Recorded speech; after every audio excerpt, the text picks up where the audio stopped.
ಉತ್ತರ ಪ್ರದೇಶದ ಗಾಜಿಯಾಬಾದ್ನಲ್ಲಿ online game ಒಂದರ ಅತಿಯಾದ ವ್ಯಸನವು 3 ಅಪ್ರಾಪ್ತ ಸಹೋದರಿಯರ ಜೀವವನ್ನು ಕಸಿದುಕೊಂಡಿದೆ. ಬುಧವಾರ ಬೆಳಗಿನ ಜಾವ ಬೆಳಗ್ಗೆ ಬಂದಿರುವಂಥ ಈ ವರದಿ ದೇಶದಾದ್ಯಂತ ತೀವ್ರ ಚರ್ಚೆಗೆ ಕಾರಣ ಆಗಿದೆ.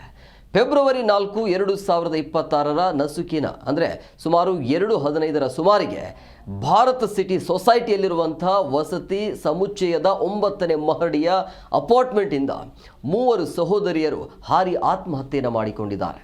ಮೃತರನ್ನ ವಿಶಿಕ 16 ವರ್ಷ, ಪ್ರಾಚಿ 14 ವರ್ಷ ಮತ್ತು ಪಖಿ 12 ವರ್ಷ ಅಂತೇಳಿ ಗುರುತಿಸಲಾಗಿದೆ. ಈ 3 ಸಹೋದರಿಯರು ಆನ್ಲೈನ್ನ ಕೊರಿಯರ್ ಟಾಸ್ಕ್ ಆಧಾರಿತ ಆಟಕ್ಕೆ ತೀವ್ರವಾಗಿ ವ್ಯಸನಿಯಾಗಿದ್ದರು ಅಂತ ತಿಳಿದು ಬಂದಿದೆ. ಇದೇ ಅವರ ಸಾವಿಗೆ ನಿರ್ಧಾರಕ್ಕೆ ಕಾರಣ ಆಗಿರಬಹುದು ಅನ್ನೋದು ಪೊಲೀಸರು ಶಂಕಿಸಿದ್ದಾರೆ.